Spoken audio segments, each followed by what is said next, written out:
সাঁতার জানেন বা না জানেন, কখনোই সাগরে নেমে মাঝখানে গিয়ে সাঁতার কাটার চেষ্টা করবেন না। তাহলে আপনার অবস্থা হতে পারে এরকম।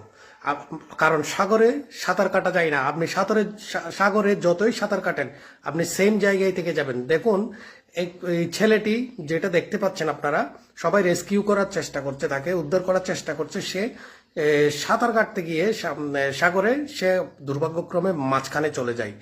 তারপর হঠাৎ মানে স্টেপ বাই স্টেপ সে আরো বেশি দূরে চলে যায়, কিন্তু সে এদিকে আসতে পারছে না। একদিকে ঢেউয়ের প্রচন্ড, সে কিন্তু সাঁতার জানে, ঢেউয়ের কারণে সে দূরে চলে যাচ্ছে, আবার কাছেও আসতেছে। ঢেউয়ের কারণে কাছে যতটুকু আসে, আবার ঢেউ উল্টা বাটা হওয়ার সময় সে কিন্তু আবারও গভীরে চলে যাচ্ছে। তাই আপনি সাঁতার জানেন বা না জানেন, কখনোই সাগরে যখন গোসল করতে নামবেন, মানে স্পেশালি আমরা ফ্রেন্ড সার্কেল মিলে সবাই কক্সবাজার হোক বা যে কোনো বিচে আমরা সাঁতার কাটতে নামি, আমরা সাগরে নামি, এটা আসলে খুবই রিস্কি। মানে গেলেও সবাই যেখানে আছে সেখানে থাকবেন, মানে বিচ্ছিন্নভাবে আপনি কখনো দূরে থাকবেন না। তাহলে যে কোনো সময় যে কোনো মানে দুর্ঘটনা ঘটে যেতে পারে। এই যে দেখতে পাচ্ছেন, এই ছেলেটা প্রথমে বেশি দূরে ছিল না। সে হয়তো বুঝতে পারেনি যে সে আস্তে আস্তে একটু দূরে চলে যাবে, সে এটা কখনো বুঝতে পারেনি আগে। হয়তো তেমন একটা এক্সপিরিয়েন্স ছিল না সাগর সম্পর্কে। সে মনে করেছে সে সাঁতার জানে, সাঁতার জানলে এটা সে কুলে উঠে যেতে পারবে, এটা মনে করেছিল। কিন্তু না, এটা একটা ভুল ধারণা। সাঁতার জানলেও সাগরে কখনো কি করা যায় না, আপনার সাঁতার কাটা যায় না। সাগরে আপনি সাঁতার কাটলেও যেখানে সাঁতার কাটতেছেন ঠিক সেখানেই থেমে থাকবেন।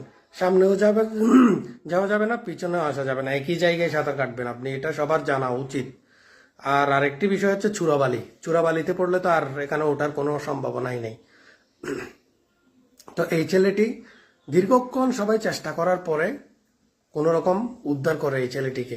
তা আমাদের সচেতন হওয়া উচিত, সচেতন হওয়া জরুরি যে যখন আমরা সাগরে বন্ধুদের সাথে যাই, বেড়াতে যাই, তখন সাগরের বেশি মাঝখানে যাওয়া উচিত নয়। স্পেশালি যখন বেশি ঢেউ থাকে, ঠিক তখন কিন্তু আপনার নামা উচিত নয়। আর আল্লাহ কিন্তু যেতে, মানে সাগর উত্তাল থাকলে সাগরে যেতে, ভ্রমণ করতে নিষেধ করেছেন। আল্লাহ বলেছেন, একটা হাদিসে আছে, আল্লাহ বলেন মানে যখন সাগর উত্তাল থাকে তখন যদি কেউ ভ্রমণে যায় সাগরে, তার যদি বিপদ হয়, তাহলে আল্লাহ এটার জন্য দায়ভার নিবেন না। হাদিস আছে স্পষ্ট। তাই সাগরে যদি যান আপনারা ভ্রমণ